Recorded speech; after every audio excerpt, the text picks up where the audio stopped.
नमस्कार साथियों, स्वागत है आपका अपने YouTube channel yes study by Bhanu sir पर।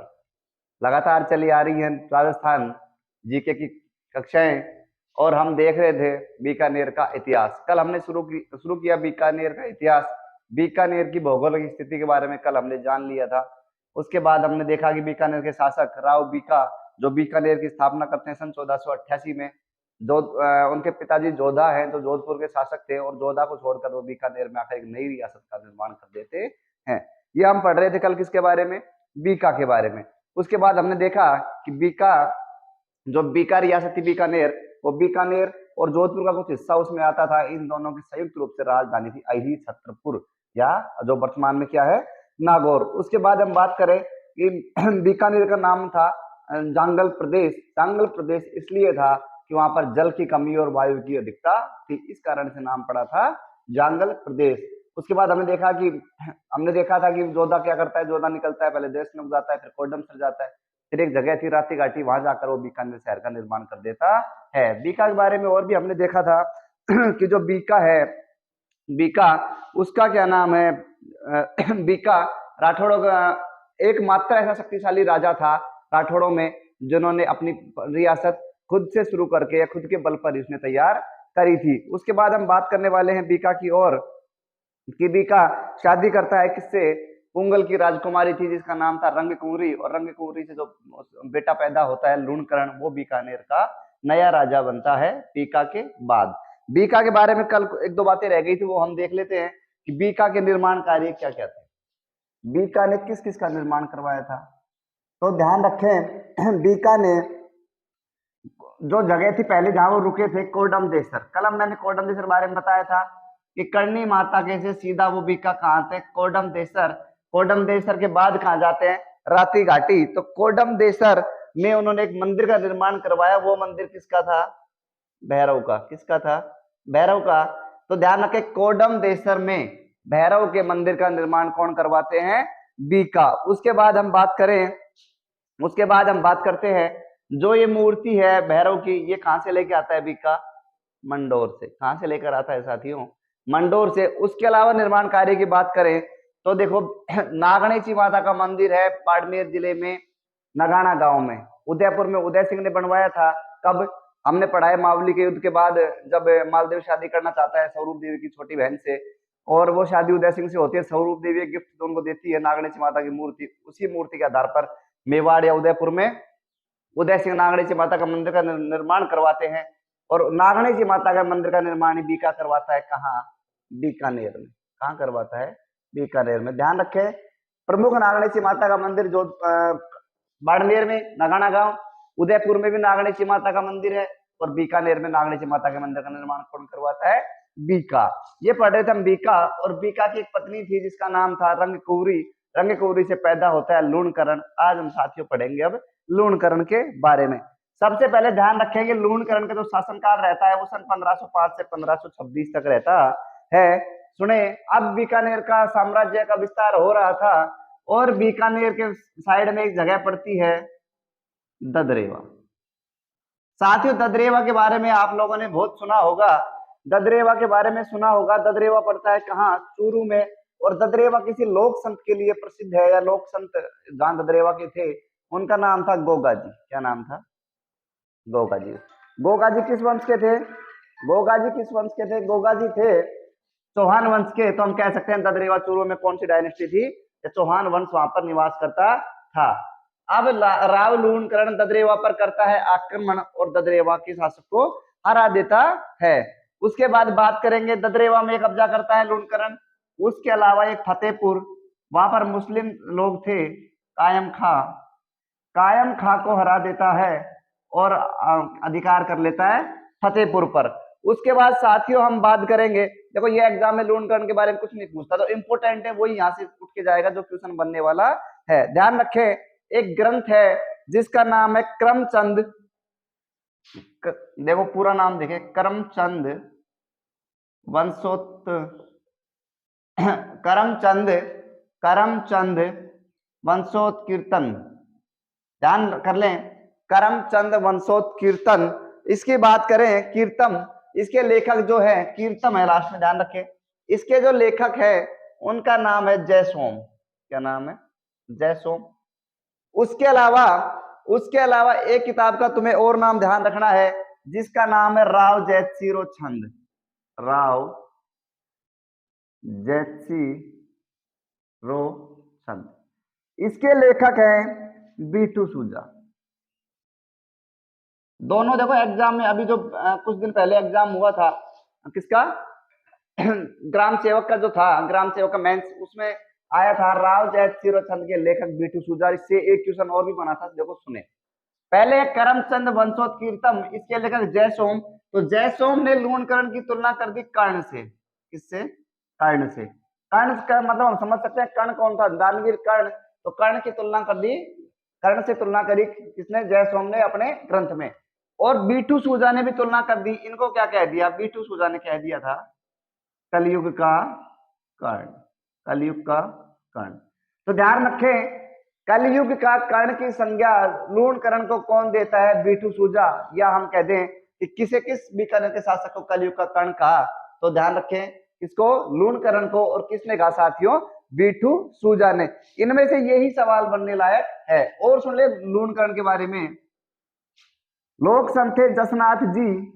जसनाथ जी के आशीर्वाद से बीकानेर के शासक बनते हैं। उसके अलावा हम और भी बात करें इनके बारे में, इन्होंने क्या किया?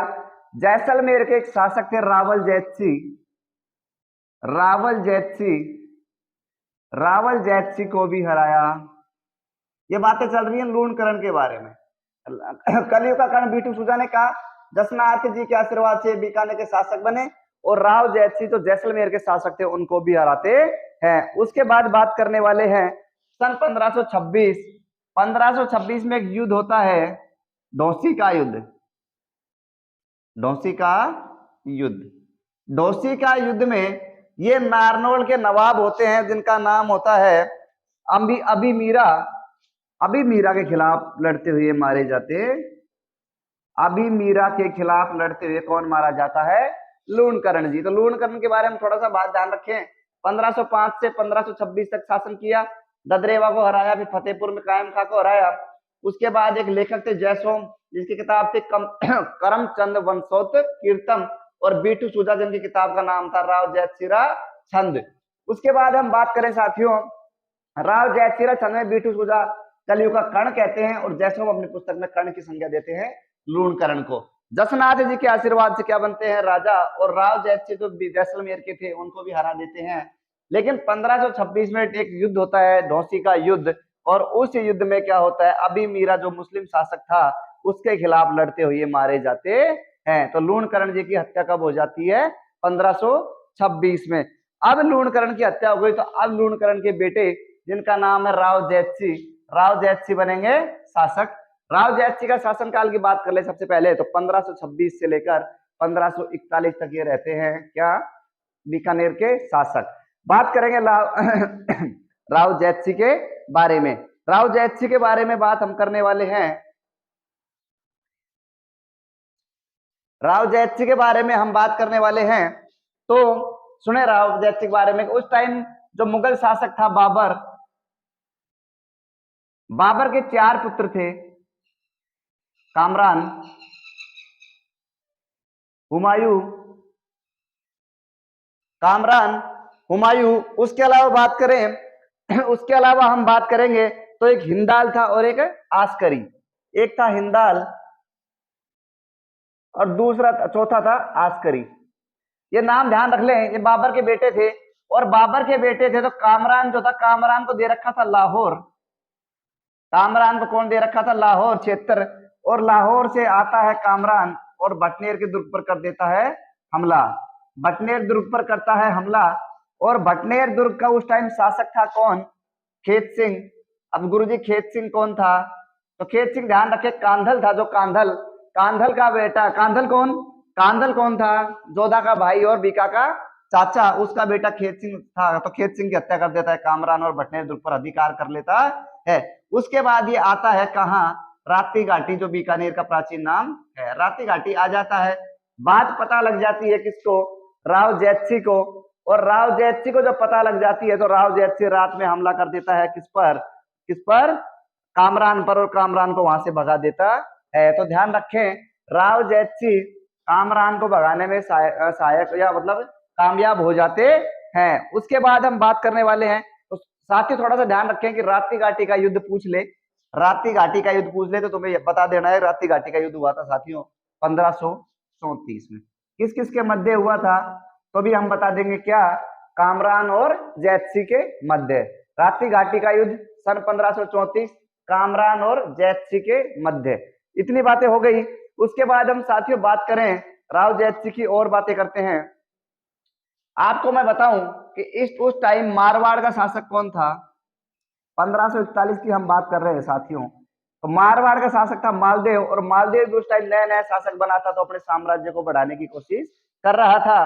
तो मारवाड़ का शासक मालदेव हमला करता है बीकानेर पर, और बीकानेर का कौन था, जैतसी।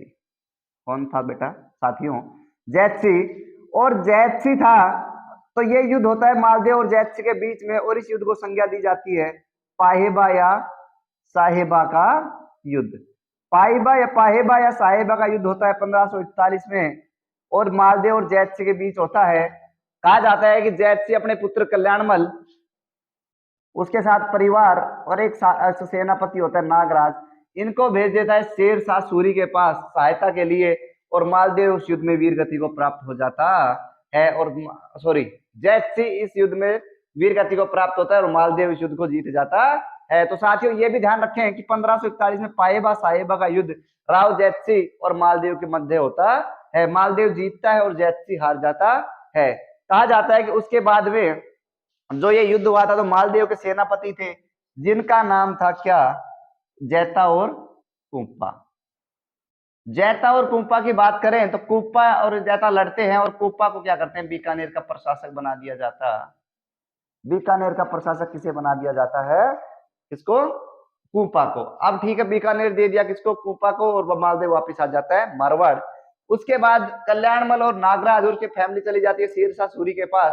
शेरशाह सूरी युद्ध लड़ता है मालदेव से, क्योंकि शेरशाह सूरी और मालदेव दोनों ही अपने साम्राज्य का विस्तार बड़ी तेजी से कर रहे थे। अब युद्ध होता है, एक युद्ध और होता है गिरी सुमेल का युद्ध।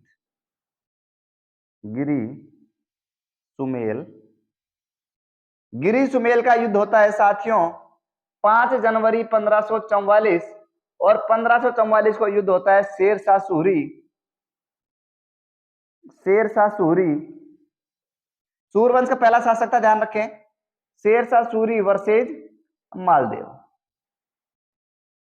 शेरशाह सूरी अपने दिमाग से खेलता है और जैता और कुप्पा के ऊपर आरोप लगा देता है कि ये देशद्रोही हैं, और इस बात को सुनकर मालदेव चला जाता है, युद्ध से नहीं लड़ता है और वापस युद्ध से चला जाता है। इस युद्ध में शेरशाह सूरी जीतता है, और शेरशाह सूरी के जीतने के बाद कल्याणमल का वापस अधिकार कहाँ हो जाता है, बीकानेर पर। तो ध्यान रखें, कल्याणमल वैसे शासक बनता है 1541 में, लेकिन 1500 गिरी सुमेल के युद्ध के बाद 1544 में शासक बनता है कल्याणमल। कल्याणमल के बारे में कुछ ज्यादा विशेष बातें हैं नहीं, तो साथियों कल्याणमल के बारे में जो बातें वो मैं आपको बता देता हूँ। कल्याणमल 1544 में शासक बनता है बीकानेर का। गिरी सुमेल का युद्ध जब से मालदेव हारता है और शेरशाह सूरी जीत जाता है। उसके बाद कल्याणमल के 2 बेटे हैं, पृथ्वीराज राठौड़ और राय सिंह। तो हम अब नेक्स्ट वीडियो में हम देखेंगे पृथ्वीराज राठौड़ और राय सिंह के बारे में। दोनों, पृथ्वीराज राठौड़ एक महान कवि थे और राय सिंह बनते हैं बीकानेर के अगले शासक। तो पहले हम राय सिंह के बारे में पढ़ेंगे, उसके बाद पढ़ेंगे पृथ्वीराज राठौड़ के बारे में। दोस्तों अगर वीडियो अच्छी लगी है तो लाइक करें, चैनल को सब्सक्राइब करें। Thank you.